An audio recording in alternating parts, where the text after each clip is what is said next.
Who else? You're enchanted at the end as well. Reports of fade rifts and demons keep coming. The people are terrified, and it's only getting worse. The only thing that will calm their fears now is the hope that someone out there can save them. You have to be that someone. No one else has any power over the rifts. Seal them. Your legend will spread, and Thedas will learn to trust the Inquisition. Why do you want me to seek out the rebel mages? Why do you care? I've known mages. Some of them were better people than me. And yet I'm free and they're not. It's not right.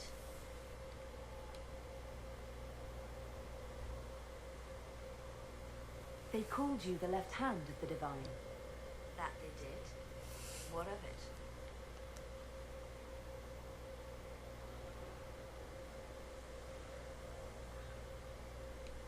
What exactly does the left hand of the Divine do? A divine always has enemies, and Justinia had more than most. I protected her. I watched, had an ear to every door. I identified threats, and I dealt with them. Why did Justinia have so many enemies? There were many who felt she was unfit to be divine. She had a past, a worldly life. Unlike many, she wasn't given to the Chantry as a child. She chose it, and somehow that made her unworthy. And because they thought she was unworthy, they wished her harm.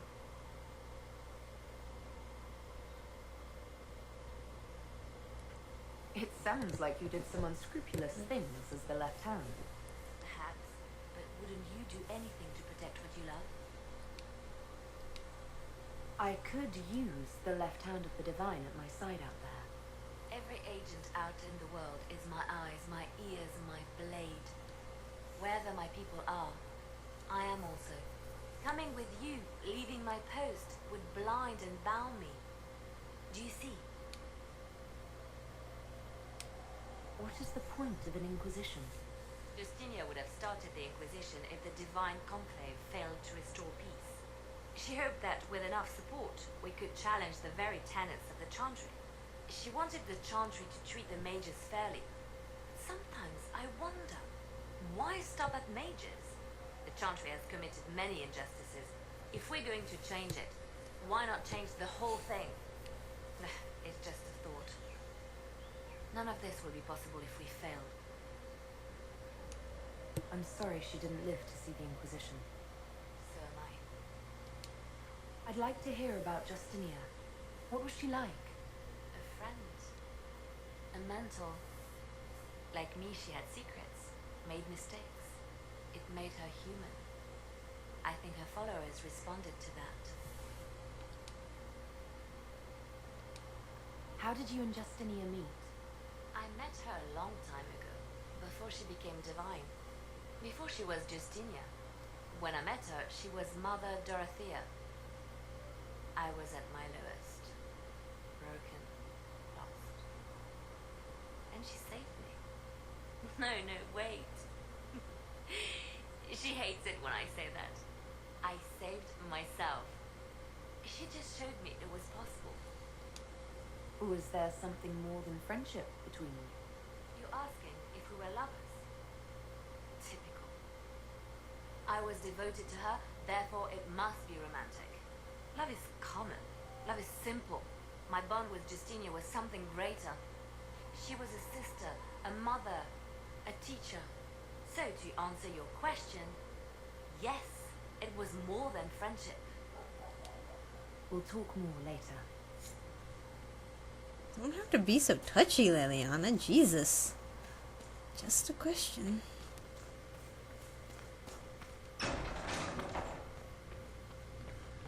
Alright. What do you have to say, lady? Yes?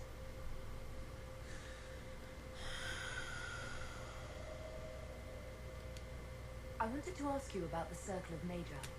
Of course. What do you wish to know? If the Circle disbanded, how can you still belong to it?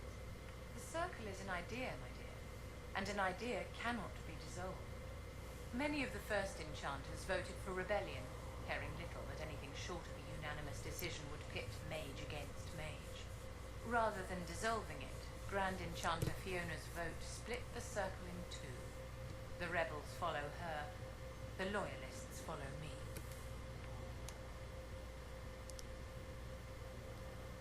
If you led all the loyalists, why are you only First Enchanter and not Grand Enchanter? Grand Enchanters are elected, and since there are no First Enchanters besides myself, no vote can be held. I could name myself Grand Enchanter, but the title holds no meaning now. When the circles are restored, that will change. What was it like to live in a circle? My dear, your question is the root of all problems with mages. I cannot tell you. Every circle was different. Their Templars were different, their politics unique. And every person within each tower had an experience of circle life unique to themselves. Some people suffered and some were content. Some were cruel, some compassionate, and some indifferent. The same is true of people everywhere, in all circumstances, whether they are mages or not. So tell me about your personal experience with the circle. I enjoyed life in the Montsimard Circle, my dear. It was an edifice devoted to knowledge and refinement. And mages need the company of other mages. No one else can truly understand the challenges we face, nor see the world as we do. You must have been under constant supervision, being forced by Templars to live in the tower. Was that hard to endure? My dear, I have a suite in the palace and a wing at my dear Duke Bastien's estate. I've never been forced to live anywhere. Most circles allowed mages to live away from the tower, either on their own or in service to the nobility. All that was required was permission from the First Enchanter. Some circles were harsher in their restrictions. Kirkwall was the worst, but it was the exception. Most were quite permissive, perhaps too permissive, in retrospect. How did we come to this state with the circles in revolt? A failure of perspective that infected circle leadership.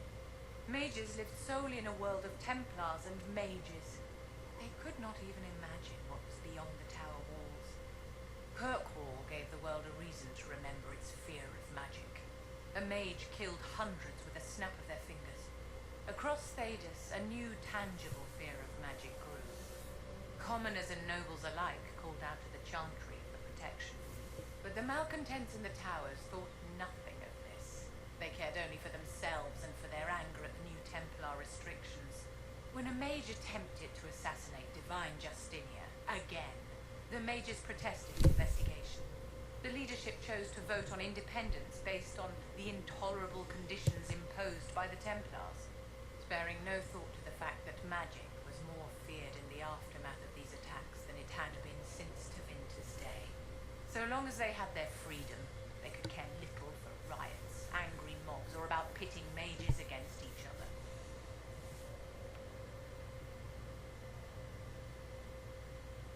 Are you familiar with Grand Enchanter Fiona? We've met. Before her horrendously ill-timed and selfish vote for independence, I thought her adequate at her job. In her dotage, she could not handle looking after the well-being of so many people. We would have done better to replace her years ago, to let her spend time gardening. Did they have cause to rebel? In the aftermath of their terrorist attacks?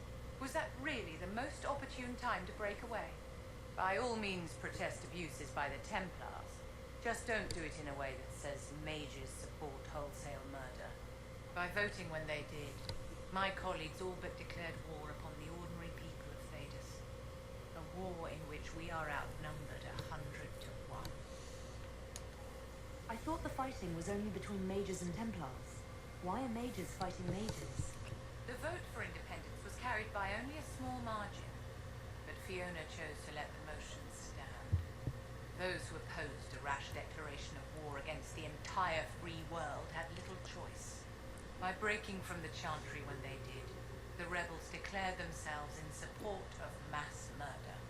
Anyone who did not wish to support terrorism and the slaughter of innocents was forced to take arms against the rebels. You know, that really helped me understand her a lot more.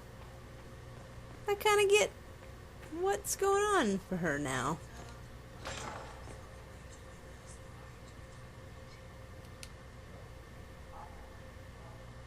Hey, are you gonna talk to me? Thank you. What exactly does your job entail? I meet with ambassadors from various factions and countries and cement alliances with them. We are a young cause. Diplomacy is essential to our credibility. Then you speak for the Inquisition with these nobles. I do. Someone must foster goodwill on our behalf, as well as prevent controversy as news of us spreads. How heavily are our actions scrutinized? Make no mistake.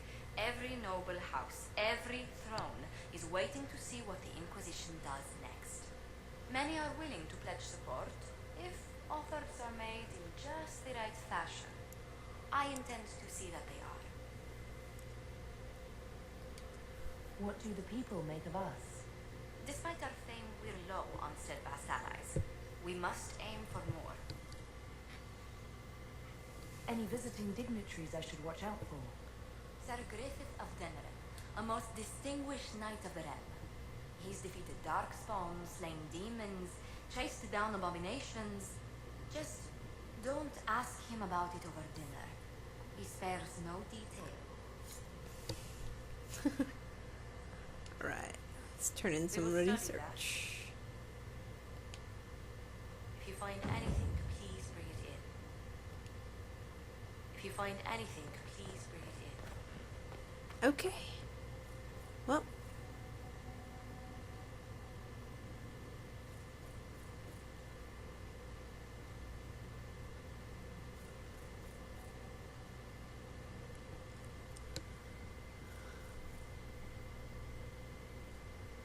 Okay.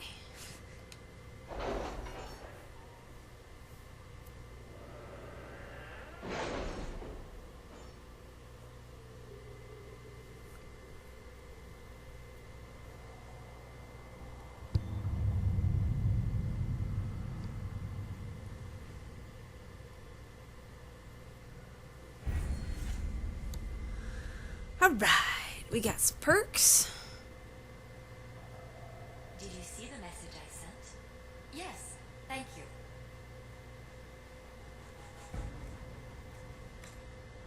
Alright.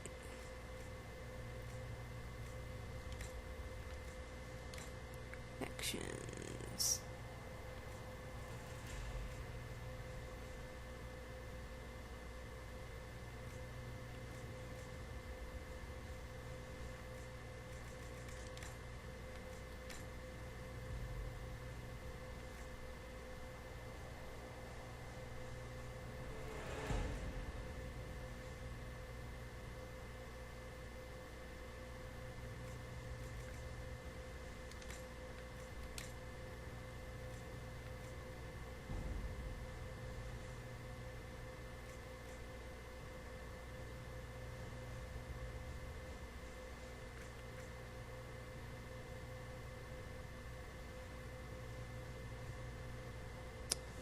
What is focus? More healing potions.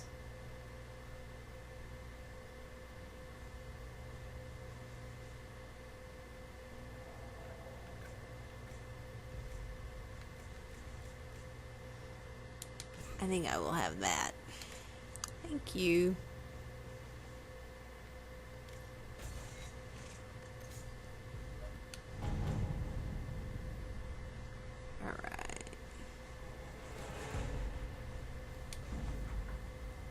Jar of Bees grenade recipe. Oh, sweet!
Champions of the Just in Hushed Whispers.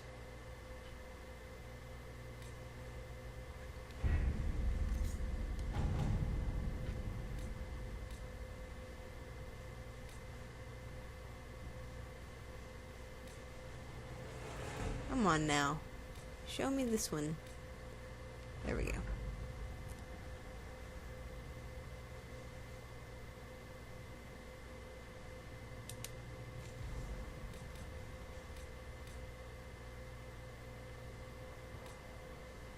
Choose successor and leads.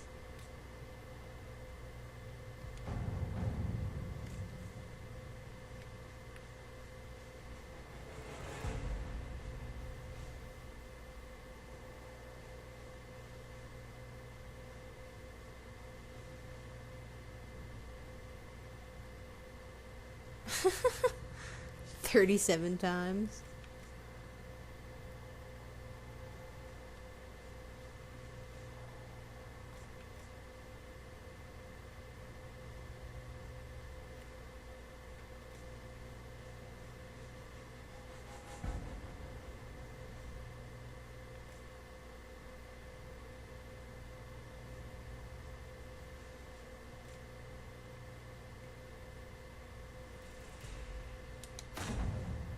Let's see what we have. Okay.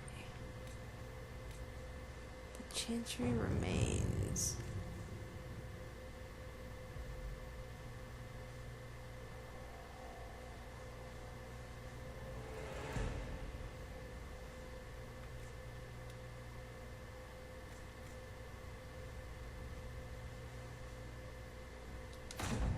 So At go your ahead and do service. that. Ferelden. What's this? Oh, that's that. And then that's the mages.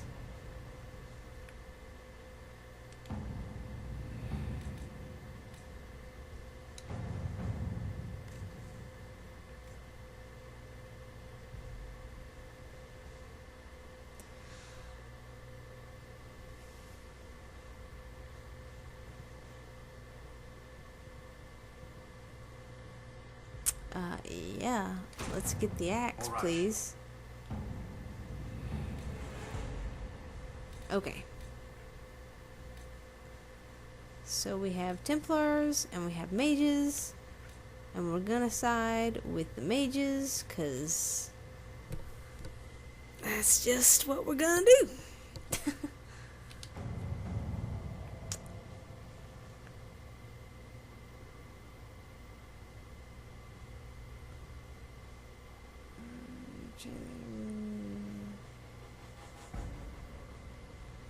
Alright. We don't have the manpower to take the castle. Either we find another way in, or give up this nonsense and go and get the Templars. Redcliffe is in the hands of a magister. This cannot be allowed to stand. The letter from Alexius asked for the Herald of Andraste by name. It's an obvious trap. We can't waste time fighting among ourselves. We have to come to an agreement. A Tevinter Magister controls Redcliffe, invites us to the castle to talk, and some of us want to do nothing. Not this again. Redcliffe Castle is one of the most defensible fortresses in Ferelden. It has repelled thousands of assaults. If you go in there, you'll die, and we'll lose the only means we have of closing these rifts. I won't allow it. And if we don't even try to meet Alexius, we lose the mages and leave a hostile foreign power on our doorstep. Even if we could assault the keep, it would be for naught. An Orlesian Inquisition's army marching into Ferelden would provoke a war. Our hands are tied. The magister... Has outplayed us. We can't just give up. There has to be something we can do. We cannot accept defeat now. There must be a solution.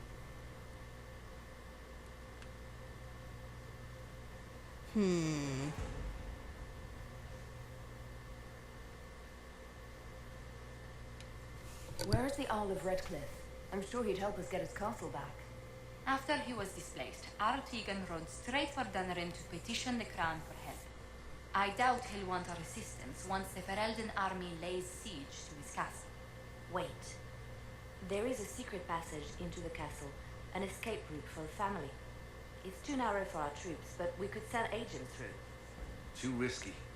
Those agents will be discovered well before they reach the Magister. That's why we need a distraction. Perhaps the envoy Alexius wants so badly.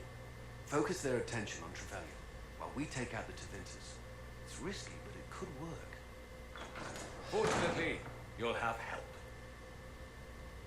This man says he has information about the Magister and his methods, Commander.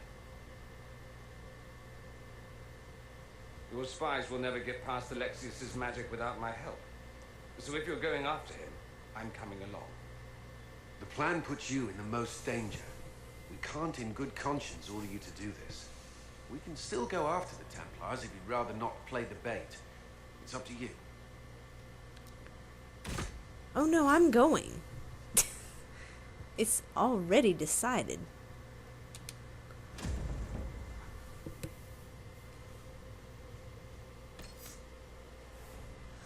Alright, so we're gonna take Sarah Dorian and Iron Bull, I do believe, is what it's gonna be.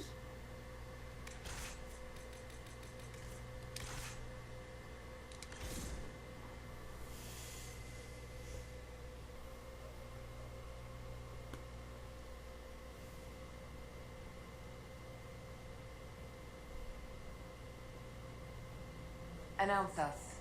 The Magister's invitation was for Mistress Trevelyan alone. The rest will wait here.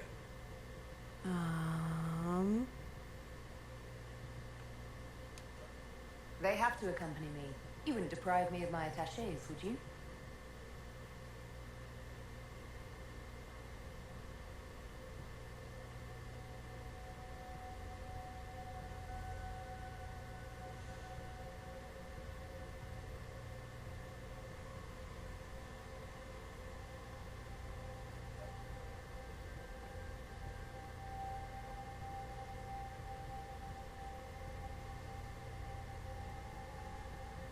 My Lord Magister, the agents of the Inquisition have arrived.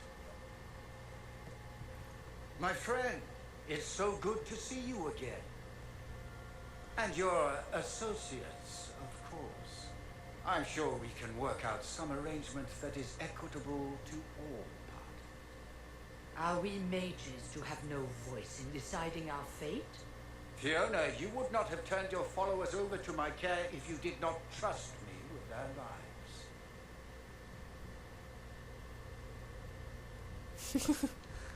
Of course you trust you, Alexius. I'm sure lots of people put their lives in your hands. You have one of those faces. Yes, the Magisterium tells me that so often. Shall we begin our talks?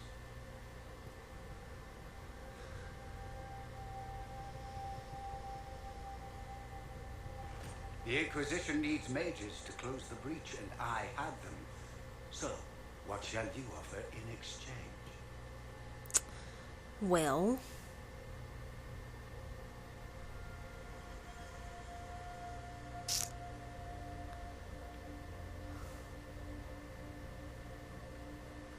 oh my goodness.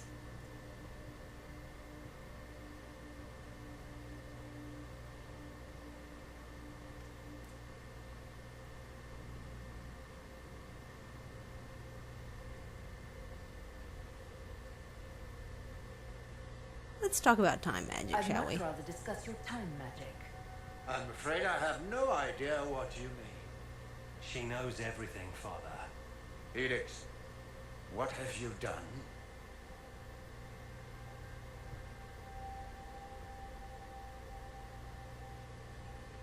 So why are you really here, buddy? You wanted me here. Why? Do you know what you are? You walk into my stronghold with your stolen mark, a gift you don't even understand, and think you're in control. You're nothing but a mistake. So what do you know about it? If you know so much, enlighten me. Tell me what this mark on my hand is for. It belongs to your betters.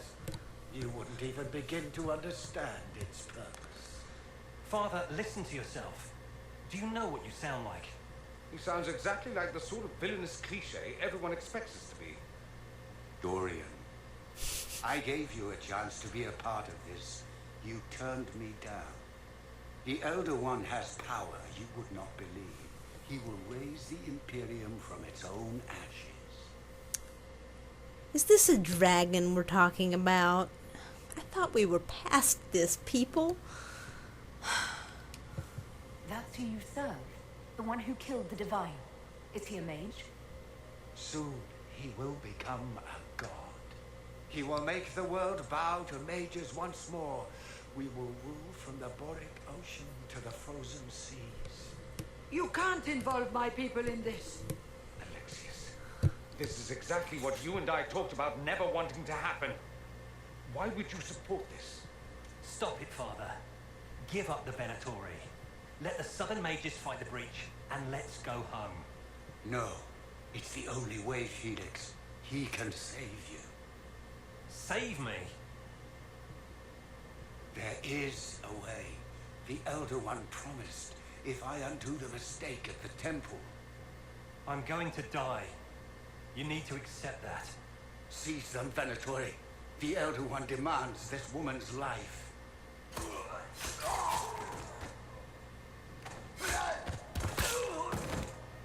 Your men are dead, Alexius. You are a mistake. You should never have existed.